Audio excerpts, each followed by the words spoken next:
we take over like flow.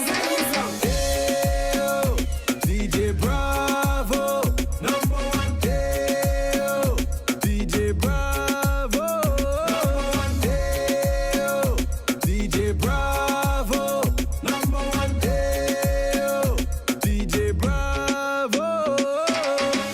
This time me I go take it to them. This time me I go. All right, we're joined on set by a West Indies T20 legend, a man with 363 international wickets, the second most capped T20 player ever, and the man with the most trophies. The champion has left the international game, but still represents in leagues across the globe and has followed his passion of music, establishing 47 productions in Trinidad and Tobago. You probably figured it out by now that we're talking about Dwayne Bravo. Well, they heard from the laughter. Welcome to our set. Thank you. It's a pleasure to have you. Nice studio. I like the studio. Yeah. Congratulations. You know, this studio actually better than my studio. Finally, because last time I was in your studio, I remember you said to me, and it really stood out to actually watch back the interview today, how, you know, from one champion, you're champion, and we're the home of champions. Home of champions, so yes. it's a perfect blend. So you're here in Jamaica. Talk to me about the reason you're on tour. I'm here to do a promotional music tour with my newly signed artist, Ronzy, 47 Ronzy from Trinidad and Tobago. Bring her to the home of music, and you know, to be able to give her a different experience and a different vibe. The energy is different out there, and I was just happy that I can introduce her to my second home. And Bravo, how has the experience been? How has the reception of Ronzy in Jamaica been?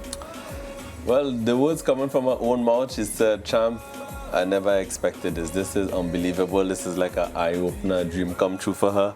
And one of the best things that happened, without even planning, was that when we left the airport on our way to the apartment, we stopped by Buju's studio just to see if he's there, and Buju was there. And you know, he embraced her and he said, "Sister, welcome." You know? Yeah. So she got to meet Buju, and there's Ronzy shaking. She's like, can't believe, you know, she actually in Buju yard, and you know, then went to the apartment, and in the night we take her to meet Beanie. What? She's living the life. So she, you know, so in the same day she met two icons, and I think that was a real great experience for her. So we went out and stuff, but you know, it's good that she see something outside of Trinidad that you know, she really enjoy the culture. We take her to Uptown Mondays, all these things, give her some of the real authentic Jamaican lifestyle. Did you see Mariah at Uptown Mondays? I have a reputation on this show that I go out every night. I saw someone look like her though. I wasn't sure. I'm not surprised. It was probably her. You've put a lot into 47 Ronzy, by the way. Yeah. How pleased have you been with her progress since you signed? I believe in her. I think, well, like I said in previous interviews, what I impressed with Ronzy the most is her work ethic and her hunger for music. Also her ability to write her own songs. Not very much you see artists, you come across artists that write their own music. You know, and she learned the equipment as well. Now Ronzy can even record herself. So I think she's been waiting for this opportunity. And, you know, it's a gift that she has from God, and it's just for us to try and, you know, give her that platform and that opportunity to fulfill her true potential. Yeah. One of the things I've always loved about DJ Bravo and his music is that you find a way to hit these big singles around massive events. And I'm thinking to myself, okay, what's going to be the next event that Bravo is going to come out with another big single? Well, to be honest, I kind of now, with Ronzy on the table, I kind of take a back step with my own personal music journey, because I want to give Ronzy the best opportunity to shine. And I already have a busy schedule, so the focus is on her. And if Ronzy can get that break that I expect her to get at some point in time, then I'll be happy. Maybe when the next tournament is coming, I'll put out a next song like I did this season for CPL. But my focus is more trying to give Ronzy that break and that opportunity. And there's the T20 World Cup in the Caribbean next year, so maybe you can start working on something for that. Yeah, I saw you perform recently when Destra performed in Jamaica. Oh, you see that performance? Yeah, you remember I go everywhere. You see how the Jamaican people love me? Yes. I was waiting for that moment. Big up to Destra, because that was the first time I got to perform champion in a environment like that. Yeah? Yes, and the reception was amazing. So Bravo, we have to ask you something sport related. You can't just come on. There you go. I'm ready. I mean, just what have you been doing as in franchise cricket? What's coming up next for you? Well, I'm the T10 in Abu Dhabi, the Abu Dhabi T10. I'm still the captain of the Delhi Bulls team, so that's at the end of the year. And after that, there's IL T20 with the MI Emirates team. So from a playing point of view, there are those leagues. Then I go into my coaching role. There's offers for me in PSL. Obviously, there's the IPL again coming up. So still active, still around. Hopefully, I can be somewhat involved in the West Indies T20 setup. Definitely, I'm putting it out there. Important, yeah. So it's up to the necessary people who are in charge to make the decisions. Yeah. Yeah. How difficult is it for you to manage? Because just from what you said there, you are doing so much. You are still playing T20 cricket, T10 cricket. You are producing. You are coaching. You're singing too. You are singing. I mean, how do you balance all of that? And at 39 years old, you still seem to have... No, 30. What? 30. I was going to say all the energy of 19-year-old Bravo. Yeah. But how do you manage this? I just enjoy what I do over the years. I'm in a very good place, a good space as well. I'm happy with what I've accomplished over the years, and just enjoying life, enjoying the things that I do is things that I'm passionate about. So, it's just a fine time. But I also have a very good team around me. These things would not have been possible without having a good team. And even here in Jamaica, I have a good team on the ground as well. So I'm going to give them a little plug. Wave Media, they're in charge of Ronzy for all the promotion and everything.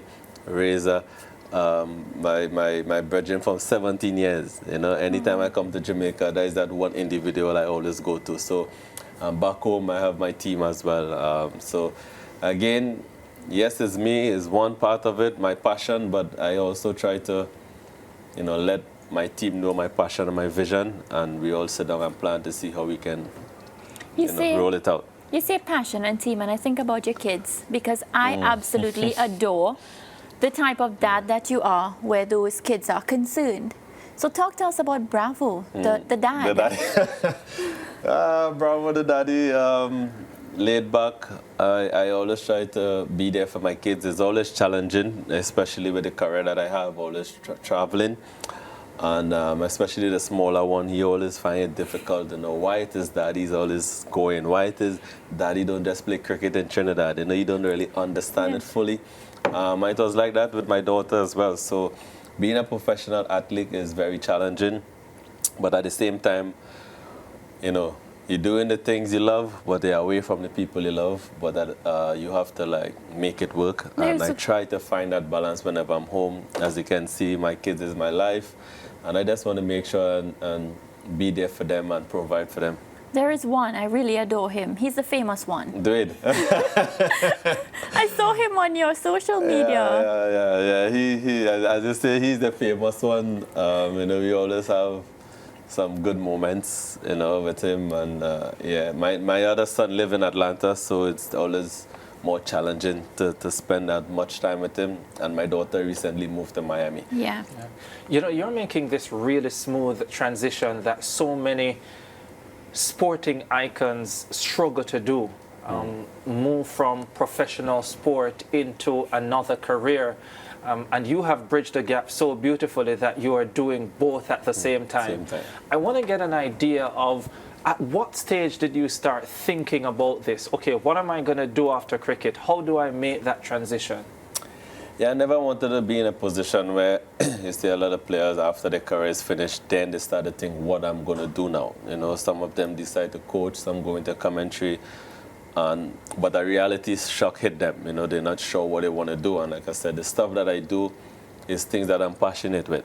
And you know, as I say, in Trinidad, be the iron while it's hot, you know. So while I'm earning and I'm still able to invest in my money in a particular way that, you know, and again, do the things that I love. I love music. I'm passionate about it. I'm passionate about my culture, my country, Trinidad and Tobago, and I'm there to try and be a pioneer of the Caribbean, to try and bridge gaps between nations. Yeah.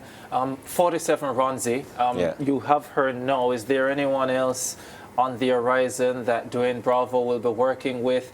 I know when you conceptualized the studio, for example, there was also a thinking that you'll bring in some international artists. Where's all of that at this stage? Yeah, well, the focus is on Ronzy for now, for sure. I don't want to be distracted. I don't want to also sign 2 or 3 different artists and I cannot commit and give them the same energy and commitment. So focus is on Ronzy. Once that is starting to shape up and starting to get success there, then we can look at other artists as well. As far as the studio is concerned, to try and get more artists coming through, producers as well. My studio was luckily in a short space of time have the likes of Burna Boy, Popcorn, Dexter Daps, Beanie Man, Buju, nice. Bunji, Faye, and Destra. So it was a joy to know that I have a facility that attract these artists to come through. Yeah, and by the way, if you're ever in Jamaica and you need a studio to do anything, there's always this one. Well, we're the home of champions. This is home for me as well. You know? Every time, there's no way I could not come Jamaica and not come here. Yeah, we appreciate it. Yeah. All right, I think it's time to meet 47 Ronzy. We've been talking about her. It's time enough, eh? All right. Well, Lance gets that opportunity to chat with Ronzy. Lance, over to you. Yeah, I just want to have a quick comment for DJ Bravo as well. Yeah. Not to be provocative, DJ, but I just heard you mention your friend in Jamaica for 17 years. That would have been previously Waver Hines, but something happened almost 10 years ago that changed the relationship between you and Waver Hines. No, the relationship didn't change. Up to yesterday, I sent a shout out to Waver because I went on a TV program and this young lady said to me, oh, I need to take a picture and send to Waver. I said, you know Waver? She said, yeah, we went to school. So I did a selfie video and said, yo, big up. You know, Waver is someone I respect because before I started to play for West Indies back in 2002, Waver invited me to play for his club.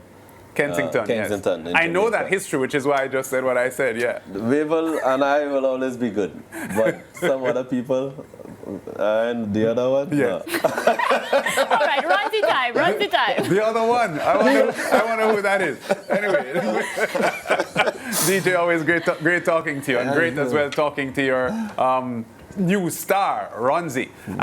First trip to Jamaica. You've been here 5 or 6 days now, and you were just telling me how much you enjoyed this first trip because Jamaica is such a haven for music and the entertainment vibe. Not that Trinidad and Tobago isn't, but as a lover of reggae music, it's been your pleasure to be here. Yes, I mean, the first time when I came, you know, I touched down, the first place is not a restaurant you went to, is straight by Buju Banton House.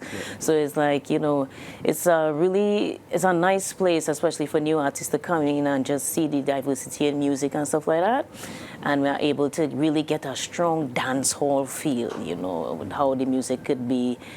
You know, I'm welcome to new ideas, and, you know, just being here really influenced my thoughts in terms of putting dancehall in my genre.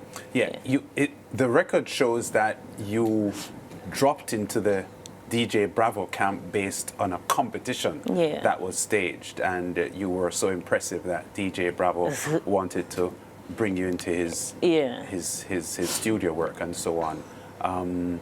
That's last year that happened. Yeah. How satisfied are you with the decision to join up with DJ Bravo. Yeah. And how much have you learned so far? Yeah. Well, I mean, to be honest, getting a record deal from a new artist standpoint is probably one of the greatest things that could happen to you. And when he told me that he was interested in signing me, you know, it was like a dream come true, to be honest. And he has probably one of the best studios in the Caribbean, I'd like to say.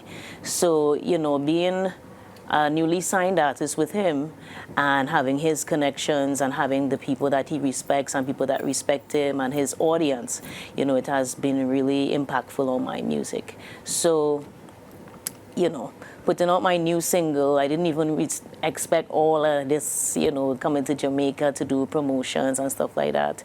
And it has been a wonderful, wonderful experience this far. I still starstruck that I'm on SportsMax, but, you know. we welcome you. I want to say that just a month ago, Ronzy released her debut single entitled Thunder, an Afro-Caribbean fusion combined with soulful melodies and reggae's rhythmic group. And you just said off air your love for reggae music and the sort of vibe that you're getting from Jamaica. Yeah. You're going to do some studio work tonight, I gather? Yeah. Can you talk to us about that? Sure. I have a session, studio session with Naomi Cohen, and, you know, we want to work on a project together, and hopefully that could be my, you know, Jamaican roots coming in with this particular song. So I'm excited about that this evening. Naomi Cohen is Carleen Davis's daughter. Carleen Davis was a huge reggae star back in the 80s and went gospel after that. Yeah. And Naomi, quite talented. We see her on SportsMax covering the CPL as well. Sure. Talk to us about the music scene in Trinidad and Tobago, because Trinidad's history in music is replete with world stars, the Mighty Sparrow, Kitchener, Machel Montano. Yeah. So there are forerunners in Trinidad and Tobago's musical history that should inspire you. Yeah. So, I mean, of course, just like you said, we have our history within the Calypso and Soca field. You know, that is our strong point where music is concerned. And we have our established artists, you know, Marshall, Patrice, Nadia, stuff like that. But for me, I was in the R&B and hip-hop genre where I learned to write my music. I always like to write about love and that kind of thing. So I find it really nice to say how I feel in an R&B. Yeah. And when DJ Bravo pointed me in the direction of Afro, you know, being a Caribbean girl and hearing the Afro, it's very similar to home. And then so we combined Caribbean music with the Afro. And with the R&B melodies that I have, it gave a really nice mix, right? So I think, like, if we are open in the Caribbean to really embrace Afro music, Afro beat, and make it ours, you know, not forsaken soca, not forsaken calypso, but to bring it in under the Afro. Yeah, when you say that, I want to make a quick point that a lot of dancehall artists in Jamaica complain that there is a certain kind of music and a certain kind of product that is much more money-making than another kind of product. And it's almost sometimes their explanation why they go into the violent kind of lyrics, because they're suggesting that it is what commercially sells more than, you know, more measured music. Can you transfer that to a TNT situation in any way, shape, or form? Or more directly, is calypso and soca commercially now as beneficial now to an artist as it was, say, 20 years ago? To the established stars, yes. I believe that, like, if I would not go headstrong into soca because that is not my field. You know, I chose a different pathway. But of course, I believe music is a cycle. Everybody has their chance. Everybody has their time to come out. Of course, there will not always be, you know, this person. There will always be another star. With respect to any other music where, you know, the violence or whatever, Trinidad, as they call it in my hometown, I look at it as sometimes when you're around a certain environment all the time and they grow up a certain type of way, you may not want to write a Afro, you may not want to write a reggae, you may not want to write a soca, you want to write something what you're surrounded by. Yeah. So I don't blame them because that's what you're wrong.